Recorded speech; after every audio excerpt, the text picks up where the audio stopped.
Hi, this is Carol Steves, and you're listening to Reality Ranch Podcast.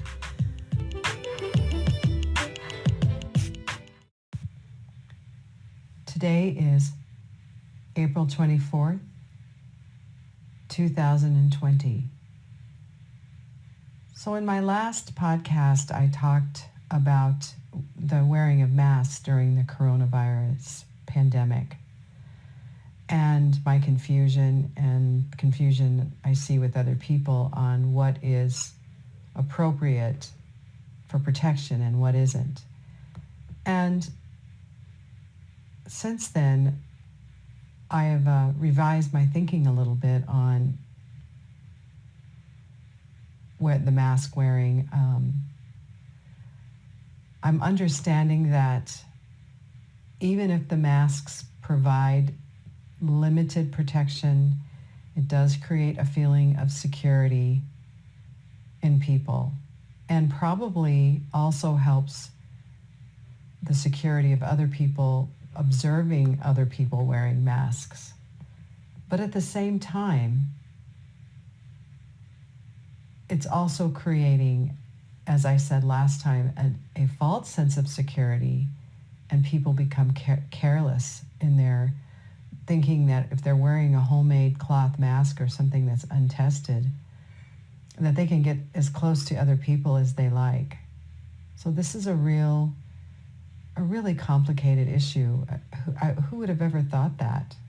And that people may not be putting them on properly, taking them off properly, wearing them when they don't need to.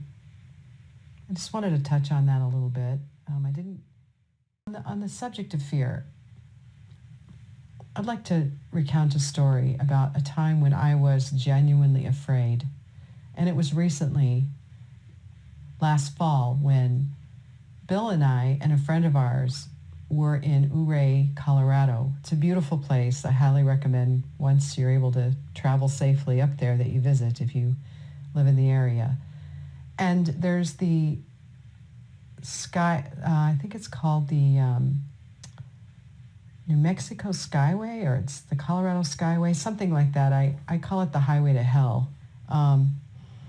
It's very narrow. It's considered, I think, the most dangerous highway in the United States. And the exact name is slipping my mind, but I want to say it's called the Skyway. It's very narrow, and there's no guardrails, and it winds around the side of the mountain. It is truly terrifying. And it's funny because the night before we decided to go that direction just to take a drive, we started kind of up that way, and I suddenly had this strong urge and I told Bill, let's not go up there, let's turn around. We were looking for our lodgings. We couldn't find them. We hadn't found them yet. And I really didn't want to go past the outskirts of town. It really bothered me. I just felt this doom. And so I thought, how silly of me. What is this all about? So we turned around and we finally found our lodgings in a few minutes. But the next day we took a drive up there and we stopped in one little point, and we were going to head forward, and it was daylight, and I still felt that sense of foreboding, but I thought, oh, I need to quit being silly. I don't know, why am I feeling this way?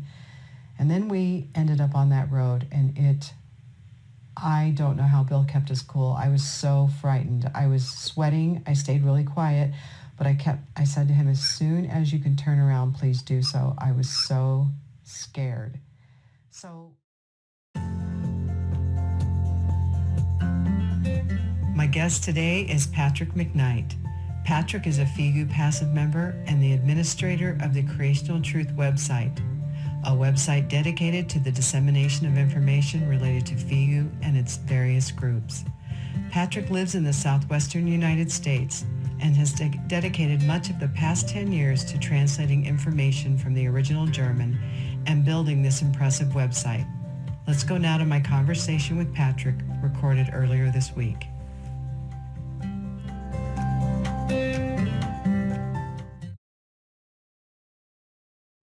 That's when I first started getting into UFOs and extraterrestrials, because I figured they are the ones that have been sharing this information with us. through history. Mm-hmm.